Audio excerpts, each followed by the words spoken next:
Oh, I didn't see you there for a moment. Well, greetings one and all. How you all doing? Good?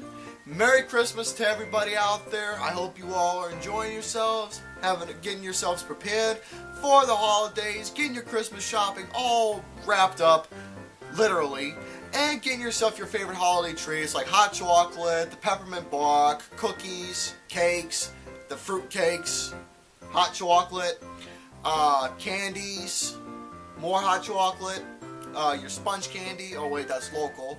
And did I mention hot chocolate? Well, if I didn't, your hot chocolate. Because I think hot chocolate is the most delectable, delicious treat to have for the holidays.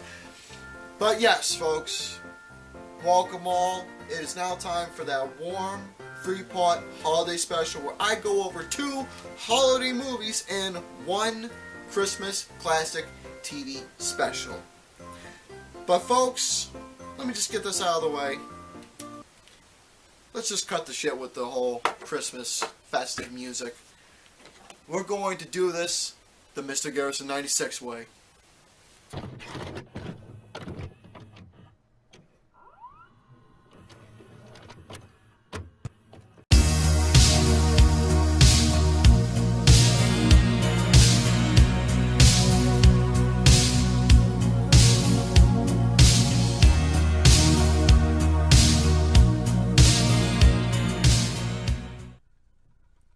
You know, I'm just sitting here just looking at these 2 boxes of hot chocolate mixes. It amazes me how many variations of hot chocolate mixes there are out there. I mean, I got some, let me show you 2 examples that I got in my possession. You got the classic Swiss Miss hot chocolate. Usually this is the light and frothy one. Real mixture, real light, and it comes in very interesting packets. And it gives you also instructions too how to make them. Now, as for the other one though, this other one that I got, this particular hot chocolate mix, now I knew Hershey's made a lot of different brands in terms of whatever product they give with the chocolate world. But the thing is that I've always wanted to try. I mean, this was a while ago. I always wanted to try the hot chocolate mixture from Hershey's, and I was able to pick a box up like this a while ago, and sure enough, it's quite delicious. It's a lot more thicker too in terms of the consistency within the chocolate that's given, and plus I really like the package designing for this hot chocolate mix. And plus the directions itself, it's a lot more bold print than it is with the Swiss Miss though. I don't know why I'm going on talking about hot chocolate mix, but I mean, it is Christmas themed, it is holiday themed, because hot chocolate is a true delicacy to have around the holidays, and especially watching your favorite Christmas movies. And also, when you drink your hot chocolate, whether if you add hot water or you add milk to whatever it is. For me, I prefer milk because it adds a little bit more of a thicker consistency, and it adds a lot more goodness to the chocolate itself. But when it comes to the hot chocolate, I do add the milk, and obviously, folks, you got to have your marshmallows. Now, obviously, these are the regular size, but you got to have the smaller ones. But marshmallows are a great addition to have for hot chocolate. Also, drink it out of your favorite mug as well. This is just one of the mugs that I got for Christmas a while ago. Got to represent PlayStation, the old school. So folks, when it comes to the Christmas movies and you want to watch your favorite classics and enjoy the hot chocolate, this to me, folks, is one of those movies. Now, I decided to pick a gem.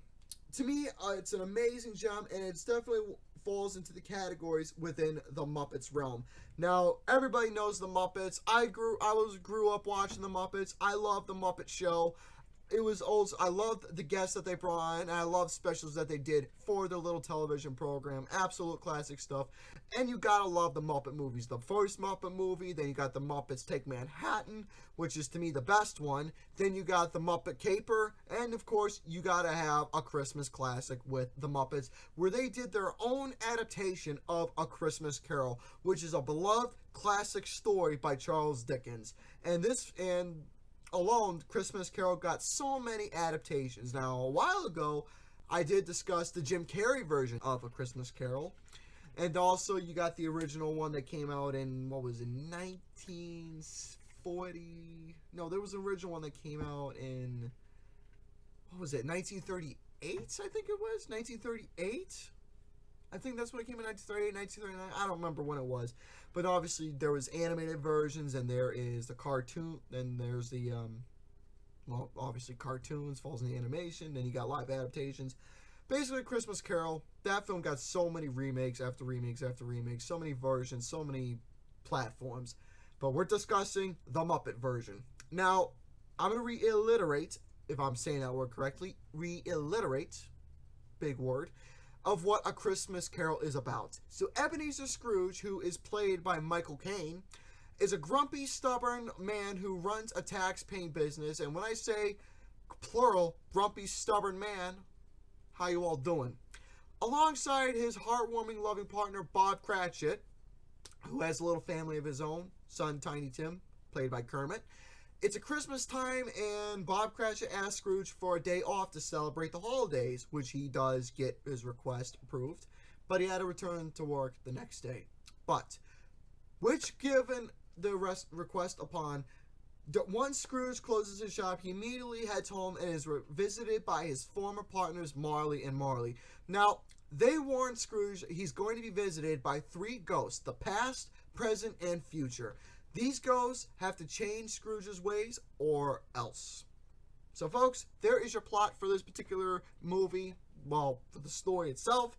Now, let me talk about, before the actual story itself of what transpires within this version, I just want to talk about the Muppets themselves, the roles that they were given, the way that they come off, the way that the Muppets are breaking the fourth wall, alongside with the love and charm of the characters that is provided within the story, the love of Kermit, Miss Piggy, Gonzo, and Rizzo the Rat, those two especially, narrating the story, them breaking the fourth wall, their humor alone.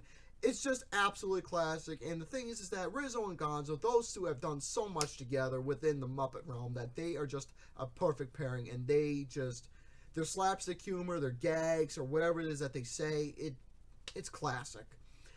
But their narration alone, where Gonzo is playing as Charles Dickens, him narrating the story was absolutely pretty well. And Gonzo alone, when he does narrations for stories, it's very well interesting to listen to. There was one special called The Muppet Play, Muppet Movie Theater, where they did renditions of classic plays. I don't know, but I'm getting off track. But Gonzo and Rizzo's narration for this was absolutely great to hear. Now, the one thing I love is that the blend of the Muppet humor that we were given while we're having a dark adult-themed jokes, you can say.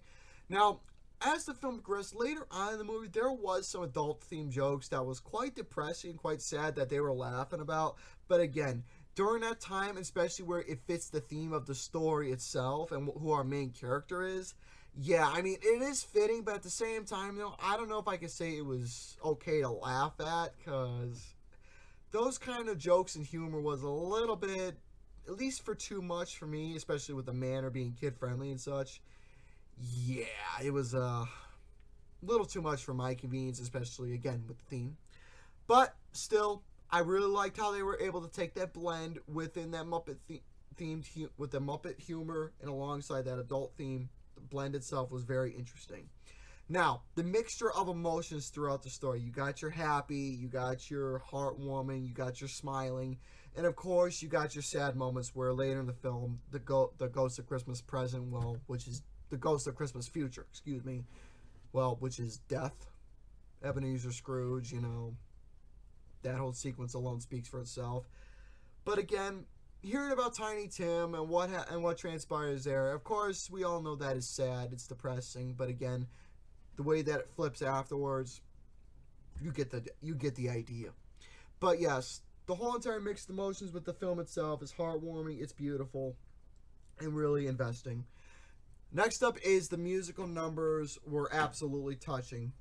Now, if there's one thing about the music numbers that I really liked listening to, it was Kermit's spot. When he was singing at the very beginning, when he was wrapping up the shop and getting ready to go home to his family, I don't know what it was, but there was something about listening to that number again really brought a smile to my face and really heartwarming, and it just brought this very nice emotional factor of getting ready for Christmas, like that heartwarming emotion itself, like giving me that spirit and that vibe of what it's like to feel the spirit of Christmas and magic of what it brings.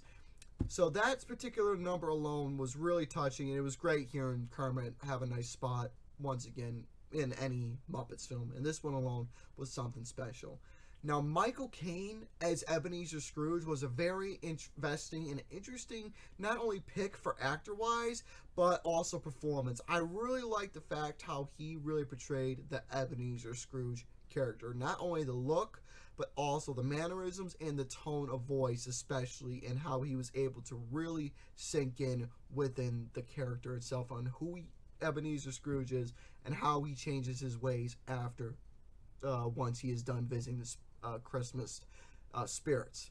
Now, speaking of the Christmas spirits, though, I really liked how this particular one went into a much more in-depth realm. Now, with a lot of different ones, this one really goes into a much more in-depth detail. Now, with the Ghost of Christmas Past, the party, his first love, his growing up, really much more detail. The Christmas Present, showcasing Ebenezer Scrooge's nephew, Bob Cratchit, of how he's spending time with his family, and hearing that sequence, and along with the laughs, obviously. Then you go to the death itself. Now, I really like the puppetry that was done for death. I thought that was very, very, really interesting looking. Very ominous, very dark, and very spooky. I liked how that was really played for this particular version. But that alone, that whole sequence, again, it was sad and depressing, but again, it fits the mood of what happened if Ebenezer Scrooge didn't change his ways and what leads to his demise and bad luck falling upon. But the puppetry for the Ghost of Christmas Past and Present, it was a little creepy to look at, but again, the voice acting that was done for the puppets really saved it and really made me look at them of exactly what the puppets were doing, especially. So I really like the in-depth detail with that. Also, what I can really say to sum up my overall thought for this particular film, The Muppet Christmas Carol is a version to definitely watch with its heart, humor, charm, and love the Muppets bring to this classic tale and how they manage to go into a much more in-depth realm within the story. It's truly worth a gem to watch and definitely one of those picks that'll really get you into the Christmas spirit. So yeah, The Muppet Christmas Carol is a film that I gave a 4.5 out of 5 to. Beautiful movie, fun, and investing. Really an amazing spin-off for this classic beloved gem tale. So with that being said, folks, that is going to have to do it for this, and stay tuned for the next part.